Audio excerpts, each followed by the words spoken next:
right, welcome back. Dennis and Melanie here. Section 4, Understanding Women. And she talks about the masculine and the feminine. And men are born, whatever they're, again, there are some men who are more masculine than others. And, you know, we all have a masculine and feminine essence, but she's talking more about the hardwiring of truly feminine men, or how masculine you are, whether it's 90-10, 70-30, 50-50, whatever. 50-50, yeah. And how women are adaptable. And again, they go into a masculine environment. It's like a muscle. Well, this is why part of the reason that we say we live in a man's world. Because the workplace, you know, government, okay, it's run by masculine principles, thought processes, structures, principles, and we have to adapt to that. Yeah, we don't want to screw it up. Right. Could not resist. I love this man. But the reality is, a woman can function and do well in that environment, but the problem is, it takes a toll. And sometimes we can't slip back out of it. Yeah, so, then you get stuck in the masculine. And quite honestly, women that are stuck in their masculine are less attractive to high-quality masculine men because we don't want the aggravation. Right. We don't want to battle all the time. And Whitney, I was a comedian. I forget. Is it Whitney Cummings? Yes. Okay. She had dated a pro athlete. Yeah. And she talked about how, challenging she can be. And then he goes, and he basically told her the truth. He goes, nobody wants that. Yeah. And it was a wake-up call for her because she thought all this, I'm a boss babe, that boss babe attitude we hear nowadays, that women think they're all that in a bag of chips, and and you're alone. And there's a reason for that because we're not looking to compete with our partners. We're looking to have a partnership as opposed to competition.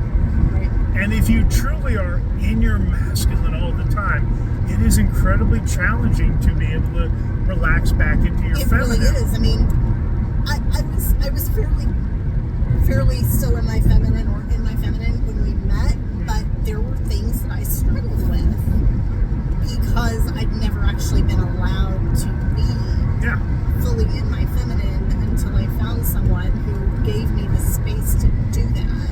It doesn't judge you or shame you for being feminine because I want you to be feminine. I can cry over a puppy commercial and you don't judge me. No, I don't care.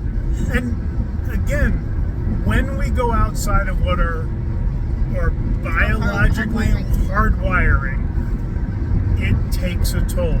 And I spent most of my life in that. So I'm just saying I feel very lucky that I didn't get so completely stuck there. Yeah, and it's funny, I don't watch The View, but there was a clip, and they got some male who goes on there occasionally.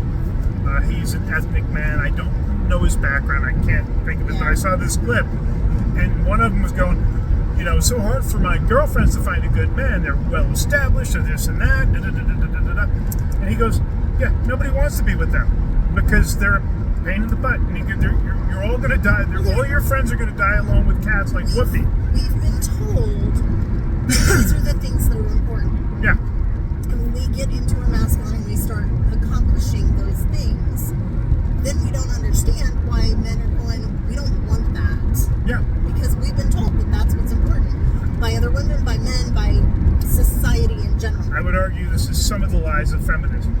Yes. The early feminism was a great movement. Yes. I think we can all agree on that.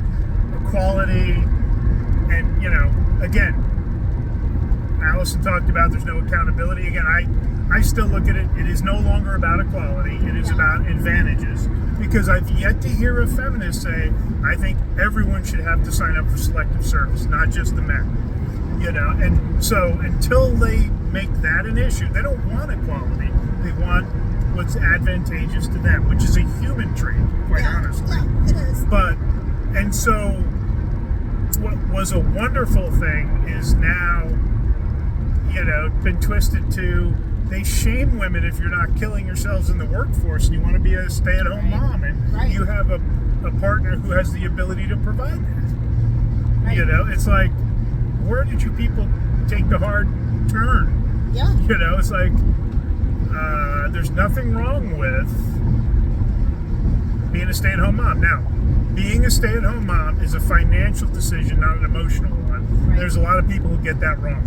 Doesn't matter what she wants, doesn't matter what you want. Can you afford it?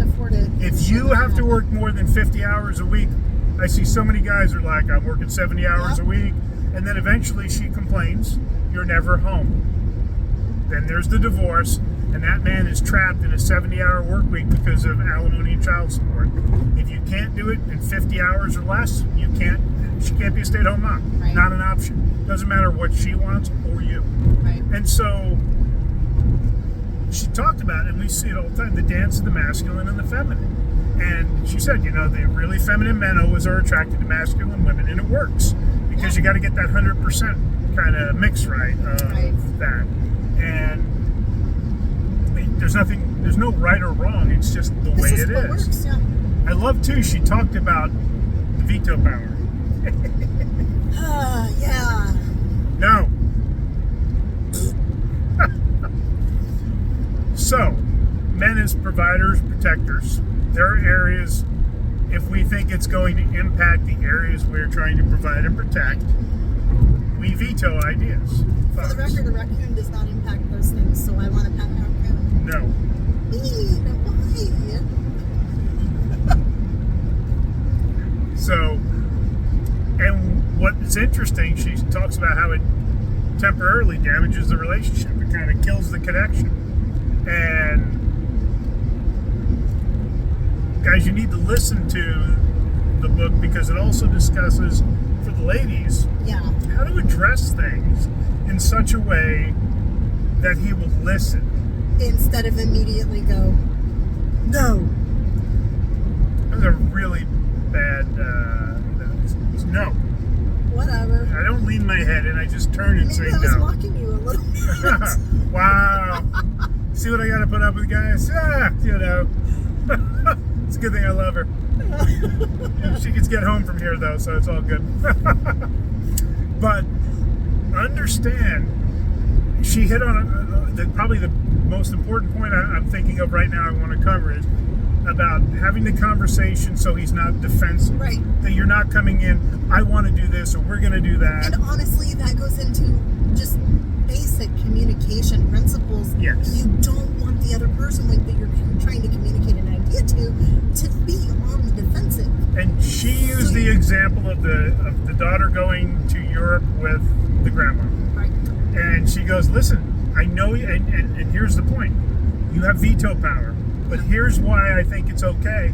And it also shows you've thought it out, you've looked it out. Now, we just recently booked our time in Mexico for next year. Did I book the place without talking to you at all? Not at all. You sent me options. Yeah, and then we discussed them. Yeah. And on one of them I missed. No hot water. Didn't have hot water. We did that in Costa Rica. We're not doing that again. Yeah, not again. It's hotter in Costa Rica too, so that wasn't as bad. But I didn't come at you and go, no, and be gripey about it. I just said, hey, did you notice this? I was like, I did not see that because I just assumed they all had hot water. You know, and it's one of those little things you kind of get so used to it being the norm you don't look for. Right. But what we did is we communicated. Well, there was one place we loved, but it was too far out of the area we wanted to be in. If it would have actually been a half a mile closer and been 3 or 4 blocks out of that area, we'd have booked that place in a heartbeat. Right. But what it was always an Uber ride into everything. That's not how we roll in Mexico. No. We're walking to the tortilleria, we're walking to the fruits and veggies Last market. Year, it was not quite within walking distance it was on a dangerous road too. So I wasn't going to walk that. So I took the bus. Well, that was different. That wasn't our stay. That was a vacation in December. Yeah. But you're right. Now I did walk that road, but only in the morning because I think you'd get hit by a car and it gets too late. For main part of the day, Yeah. So morning walk, I took it. I walked into town. And then from there, I always took the bus or Ubered back. And it turned out the bus was actually pretty cool. Yeah. Because it wasn't the crowded rush hour city bus. But so. we communicated about the where we were going to stay. Yeah. And you've always done that. Yeah, you and know? so even if it's, and I'm not saying it is, but even if it's my decision, I take input. Right. Because we're a team. And you know, I do like how Alison phrased it. It's not that you take that veto power or the decision-making power. It is, I am giving that to you because I am putting trust in you to lead and take care of both of our best interests. Yeah, I don't want anything happening to either of us. Yeah. So, all right, guys, and we've got a couple more sections, but we'll see you in the next video.